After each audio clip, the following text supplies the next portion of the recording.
Hi, I'm Jon Lieber, Managing Director for the United States at the Eurasia Group, and I'm here at Nationals Park in Washington, D.C., where the baseball season began last week, even though it may not last very long.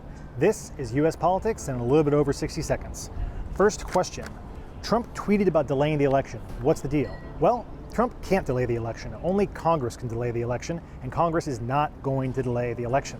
Bipartisan agreement here. Elections never been delayed, not through the Civil War, not through World War II, not going to happen in coronavirus. What Trump can do, however, is delegitimize the results of the election in the mind of his supporters by calling into question the efficacy of vote by mail, which will be a huge factor in the November election due to the coronavirus. If enough people question the accuracy of vote by mail, that may give them grounds for challenging the election results in a close swing state, in a close election in November, which could lead to prolonged legal battles, and even if it doesn't, could cause a lot of people to question the legitimacy of Joe Biden's presidency should he win without any contest.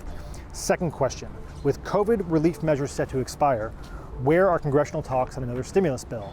Well, congressional talks are going nowhere fast. The Democrats think they have a very strong hand, the Republicans aren't unified, and the administration seems to be spinning around in circles.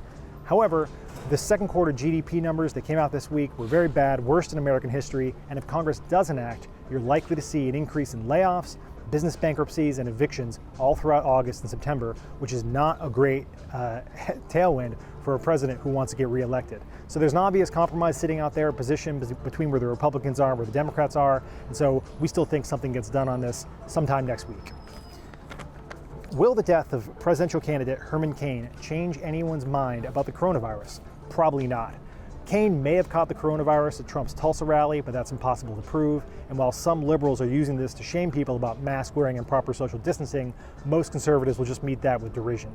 Though this could be a cautionary tale, it's unlikely it'll change anyone's mind. It is notable, however, is that since the Tulsa rally, the president has really changed his messaging around the coronavirus, encouraging masking and taking this much more seriously, including canceling his convention acceptance speech in Jacksonville, Florida.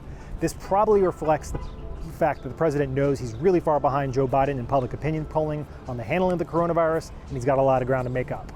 Thanks for joining us this week. This has been U.S. Politics in over 60 seconds.